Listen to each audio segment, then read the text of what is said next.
Hello नमस्कार, मी सुप्रिया नवीन एका ब्लॉगमध्ये आपलं मनापासून स्वागत करते। तुम्हाला आजचा दिवस सुखाचा, आनंदी आणि आरोग्यदायी जाओ।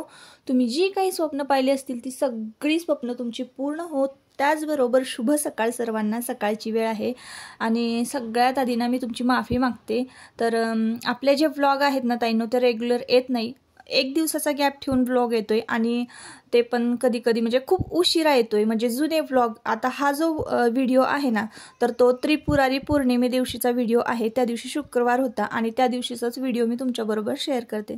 त्याचं कारण सुद्धा सांगते ताईंनो। तर ना घरातली जी काही छोटी मोठी कामं असतात ना, जी की मी शूट पण करत नाही आणि म्हणजे कॅमेरा पाठीमागची भरपूर अशी छोटी छोटी कामं असतात ताईंनो, की जी शूट पण करता येत नाही आणि शेअर पण करता येत नाही। तर त्याच कामांमध्ये मी गुंतून जाते आणि मग एडिटिंगचं जे काही काम आहे ना ते राहतं। आणि जेव्हा मी एडिटिंग करायला बसते ना तेव्हा मला इतकी झोप येते ना, कारण काम केल्यानंतर माणूस थकतो आणि मग झोप येते एडिटिंग करताना। माझा हा सर्वात मोठा प्रॉब्लेम आहे। तर असो, तर बघा खूप महत्त्वाचा व्हिडिओ आहे, शेवटपर्यंत नक्की पहा। तर सकाळी सकाळी ना माझी देवपूजा झाली। देवघरामध्ये जे काही देव आहेत ते सगळ्या देवांना ना स्नान घातलं आणि जागेवर स्थानपन्न केलेलं आहे, गंधार्पण केलेलं आहे। आणि त्यानंतर मग नेहमीप्रमाणे बघा मी जशी देवपूजा करते अगरबत्तीनं ओवाळलेलं आहे, नमस्कार केला। आज ना मला कासवाची मूर्ती देवघरामध्ये स्थापन करायची आहे।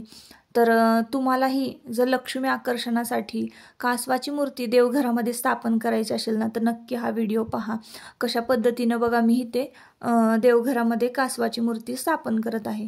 तर मी सुद्धा इकडनं तिकडनं थोडीफार माहिती गोळा करूनच हे सगळे विधी जे आहेत ते करत आहे। तर म्हटलं चला तुमच्याबरोबर सुद्धा शेअर करूयात।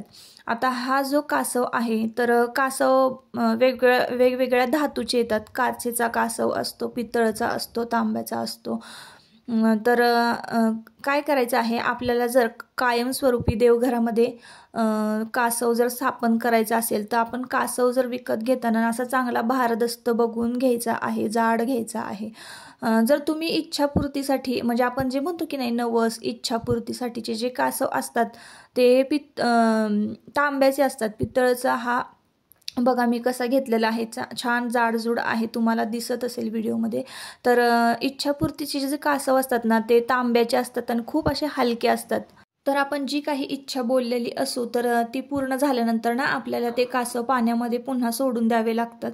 आणि हा कायमस्वरूपी स्थापन करायचा हा जो कासव आहे ना तर तो मी दादांना आणायला सांगितला होता। तर हा कासव आणि कासवाखालची जी डिश आहे तर ती दादांनी ना कोल्हापूरवरून महालक्ष्मी देवळामधून हे कासव घेतलेलं आहे। कासव खूप छान भारदस्त जाड आहे आणि खाली अंक आहेत।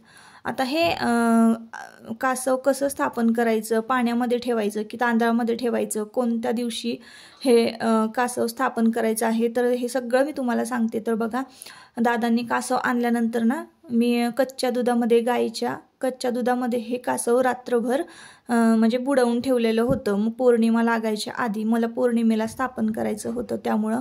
आणि मग त्यानंतर ना हे दुधामध्ये छान स्वच्छ स्नान घालून घेतलं आणि स्वच्छ पाण्याने, साध्या पाण्याने सुद्धा हे कासव स्नान घालून घेतलेलं आहे।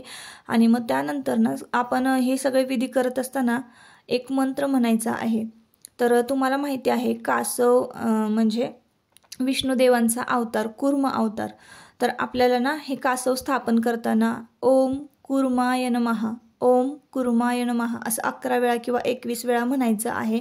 आणि आता मी तरी हे कासव जे आहे तर ते तांदळामध्ये ठेवलेलं आहे। तुम्ही तांदळामध्ये ठेवा किंवा पाण्यामध्ये ठेवा, काहीही हरकत नाही। तर कासव स्थापन केल्याने ना लक्ष्मी आपल्या घरामध्ये स्थिर राहते आणि लक्ष्मीकारक आहे हे कासव। तर लक्ष्मीने सदैव म्हणजे लक्ष्मी देवींनी सदैव आपल्या घरामध्ये वास्तव्यास असावी आणि लक्ष्मी सदैव स्थिर असावी आपल्या घरामध्ये। आपल्याला लक्ष्मीची म्हणजे कधीही कमतरता भासू नये तर यासाठी ना शंख किंवा कासव अशा ज्या लक्ष्मीकारक वस्तू आहेत ना त्या आपण देवघरामध्ये स्थापन करायच्या आहे। तर त्यामुळं ना माझी खूप दिवसापासूनची होती इच्छा की आपण कासव देवघरामध्ये स्थापन करूयात। तर मग आता ते आज केलेलं आहे। आता हा कासव पाण्यामध्ये ठेवला काय आणि तांदळामध्ये ठेवला तरीही चालतो। तर मी पाणी यासाठीच ठेवलं नाही की देवघरामध्ये कुठेतरी मग पाणी डिश मुलांनी जर हलवली तर पाणी वगैरे सांडेल, म्हणून मग मी हा कासव तांदळामध्ये स्थापन केलेला आहे। आता तांदळामध्ये जेव्हा मी कासव तांदळाच्या डिशमध्ये ठेवला तर तेव्हा तुम्हाला व्हिडिओमध्ये दिसलं असेल की त्याच्या चारही बाजूनी मी हळदी कुंकाचे बोट म्हणजे ओढून घेतलेले होते। चारही बाजूला डिशला हळदी कुंकू लावून घेतलेलं होतं। मग त्यामध्ये तांदूळ घातले आणि त्यावर कासवाची स्थापना केलेली आहे। आता कासव कुठल्या दिशेला ठेवायचा तर हे सुद्धा सांगते ताईंनो। तर मी तुम्हाला इथे मोबाईलने बघा अगदी व्यवस्थित म्हणजे कासव स्थापन करून झाल्यानंतर दिशा सांगते। तर बघा पूर्वेला कासवाचं तोंड असलं पाहिजे आणि त्याचं शेपटी जी आहे तर ती ना बघा इकडे मी तुम्हाला पुन्हा एकदा मोबाईल चालू करून दाखवते आणि मोबाईलने तुम्हाला कळावं यासाठीच मी या होका यंत्र जे आहे मोबाईलमध्ये तर त्याचा वापर करून बघा मी तुम्हाला दिशा दाखवते की जेणेकरून तुम्ही सुद्धा स्थापन करताना कुठल्याही चुकीच्या दिशेला तुम्ही ते कासव स्थापन करणार नाही। तर पश्चिमेकडं कासवाची जी शेपटी आहे ती असायला पाहिजे आणि तोंड जे आहे ते पूर्वेकडे असायला पाहिजे। तर तुम्ही जर पूर्वेकडं कासवाचं तोंड केलं तर पश्चिमेकडे शेपटी येणार आहे किंवा पश्चिमेकडे जर कासवाचं तोंड केलं तर पूर्वेकडे शेपटी येणार आहे। तर दक्षिणेकडे कासवाचं तोंड किंवा शेपटी येऊ नये अशाच पद्धतीनं आपल्याला कासवाची स्थापना देवघरामध्ये करून घ्यायची आहे। तर त्यामुळं थोडंसं मी तिरकं असं कासव ठेवलेलं आहे। आपण जे पण विधी करतो किंवा जे पण देवांची स्थापना करतो ना तर ताईंनो ते अगदी व्यवस्थित केलं की नाही तर मग ते आपल्याला खरंच लाभदायक ठरतं। आणि जिथे ना देवीची मूर्ती किंवा महालक्ष्मी देवीचा टाक आपल्या देवाऱ्यामध्ये असेल तिथे जवळच कासवाची जी मूर्ती आहे ती स्थापन करायची आहे। तर आज त्रिपुरारी पौर्णिमा होती आणि शुक्रवार सुद्धा होता। खूप चांगला दिवस होता। तर खूप दिवस माझं चाललं होतं की मला कासवाची मूर्ती देवघरामध्ये स्थापन करायची आहे। तर खूप चांगल्या दिवशी देवघरामध्ये कासवाच्या मूर्तीची स्थापना झालेली आहे। तर आपण वेगवेगळे बघा उपवास तापास करत असतो। आपल्याकडे लक्ष्मी टिकून राहावी, स्थिर राहावी, आपल्या घरामध्ये भरभराटी व्हावी यासाठी आपण बरेच प्रयत्न करत असतो ना, त्यातला हा एक छोटासा प्रयत्न म्हणण्यापेक्षा ना आपण देवाची सेवाच करतो आहोत, विष्णुदेवांची सेवा करतो आहोत आणि जिथे विष्णुदेव ना तिथं लक्ष्मी कायम टिकून असते हे मी तुम्हाला बऱ्याचदा सांगितलेलं आहे। तर ना अन्नपूर्णेची पूजा झाली, त्यानंतर तुळशीला पाणी घालून आले, सूर्यदेवांना अर्घ्य अर्पण केलं आणि लगेचच मी इकडे ना उपवासाची खिचडी फोडणी घालायला घेतलेली आहे। तर सकाळचं टायमिंग आहे ताईंनो बघा 8:30 पावणे 9चं हे टायमिंग असावं आणि सकाळी खिचडी केली ना की सगळ्यांनाच नाश्त्याला म्हणजे नाश्त्याला सगळे खिचडीच खातात, त्यांना वेगळं काहीच करावं लागत नाही। तर त्यासाठी ना मी सकाळी इथं खिचडी फोडणीला घालते। आज आहे शुक्रवार तर वैभव लक्ष्मीचं व्रत सुद्धा आजच्या दिवशी होतं आणि आजच्या दिवशी सकाळी देवघरामध्ये कासवाची मूर्ती स्थापन केली आणि त्यानंतर संध्याकाळी ना मी 3 सांजेला वैभव लक्ष्मीची जी पूजा आहे मांडणी आहे तर ती करत असते। तर आज मधल्या वेळामध्ये ना तुमचे दादा मला फिरायला नेणार होते। आम्ही कुठं फिरायला गेलो होतो किंवा काय काय केलं ना हे पुढच्या ब्लॉगमध्ये तुमच्याबरोबर मी शेअर करते। जर या ब्लॉगमध्ये शेअर केलं ना व्हिडिओ खूप मोठा होईल ताईंनो आणि लगेचच मी तो पण व्हिडिओ अपलोड करणार आहे। तर एका ताईंनी मला सांगितलं होतं की देवाऱ्याचा ना ड्रॉवर उघडून दाखव म्हणून, तर मी तुम्हाला सुरुवातीला देवाऱ्याचा ड्रॉवर उघडून दाखवला पण म्हणजे एवढं काही स्पेस नाही, पण आपले ग्रंथ जे काही पोथी पुस्तकं आहेत तर ते ड्रॉवरमध्ये व्यवस्थित बसतात देवघराच्या आणि देवघरसुद्धा मी तुम्हाला जवळनं दाखवलेलं आहे। बरंचसं जे काही साहित्य आहे ना मी ते मांडून ठेवलेलं आहे। तुम्हाला थोडासा पसारा वाटला असेल तर मला जसं लागतं ना पुढे हळदी कुंकाचं जे आहे अष्टगंध किंवा हे सगळ्या ज्या आहेत डब्या अष्टगंधाच्या तर ते सगळं साहित्य म्हणजे माचीस वगैरे गंधगोळी हे सगळं मी पुढच्या बाजूला ठेवते आणि पाठीमागं जे ग्रंथ आहे शिवलीलामृत वगैरे तर ते ठेवलेले आहेत। तर जरा थोडा पसारा दिसला असेल तर सांभाळून घ्या, मी जसं होतं ना तसंच ताईंनं तुमच्याबरोबर शेअर केलं। तर बघा इकडे खिचडी छान परतून झालेली आहे आणि खिचडीचं पण मला तुम्हाला खूप सारं सांगायच्या होत्या टिप्स। तर खिचडी करताना ना ताईंनो काय करते मी माहिती आहे का बघा, थोडंसं मिरची वाटून घेतलेली होती। खिचडी फोडणीला घालताना मी सुरुवातीला बघा तुपाचा वापर केला। जर तुम्हाला तूप आवडत नसेल ना तर तेल तूप मिक्स करा, पण आहे ना तुपच थोडंसं खिचडीला फोडणी घालताना घालत जा, त्यानं भारी चव येते खिचडीला बरं का। आणि त्यानंतर ना मिरची अशी चिरून घालण्यापेक्षा ना थोडीशी वाटून घातली ना तर खिचडी जास्त चवदार होते। आता तूप घालायचं, तूप घातल्यानंतर मिरची घालायची वाटलेली, कुटलेली मिरची घातली की लगेच बटाटा घालायचा आणि बटाटा तुपामध्ये मिरचीमध्ये छान परतून घ्यायचा.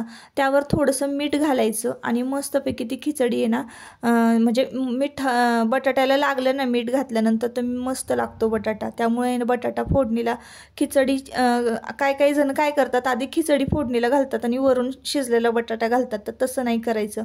तुपामध्ये बटाटा घालायचा आणि त्यावर थोडंसं मीठ घालायचं. बटाट्याला सुद्धा खूप छान चव येते खिचडीतल्या.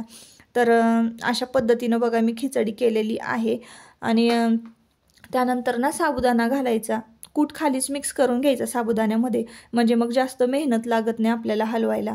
आणि त्यानंतर थोडासा फडफडीत जर असेल ना साबुदाणा तर थोडंसं पाण्याचा शिंतोडा द्यायचा आहे त्यावर आणि छान वाफ काढून घ्यायची. 2-3 वाफ काढल्या ना की साबुदाणा छान असा मऊसूत भिजतो.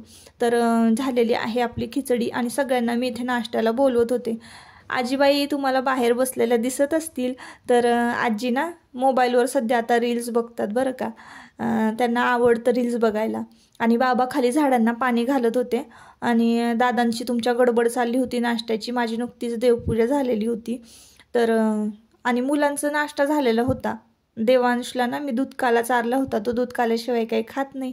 फक्त आयुष दादा, मी, तुमचे दादा, परत आजी, बाबा, आम्ही सगळंच म्हणजे नाश्त्याचं बाकी होतो. आणि काय मी आता माझा उपवास आहे तर मी खिचडी खाल्ली की दिवसभर मी काही खात नसते.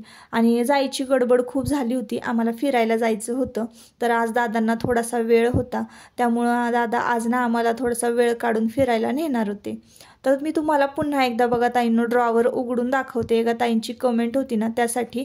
तर बघा इकडे पाठीमागे बघा ग्रंथ वगैरे ठेवलेले आहेत. खरं तर मला ते एका कापडामध्ये गुंडाळून ठेवायचे.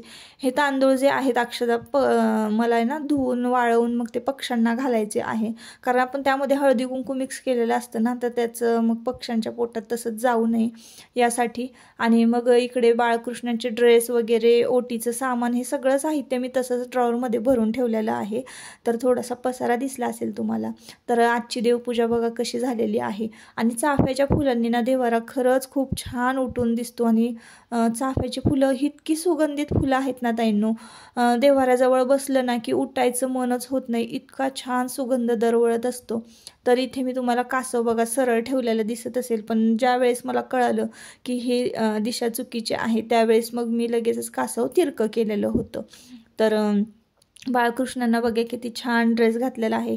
इकडे बाजूला कुबेर यंत्र आहे, त्याची सुद्धा स्थापना केलेली आहे, पण त्याचा काही व्हिडिओ नाही माझ्याकडे. तर इकडे नाश्त्याला सगळे बसले होते आणि दादांचा विचार चाललेला आहे बघा, कुठे कसं कसं जायचं, काय काय करायचं.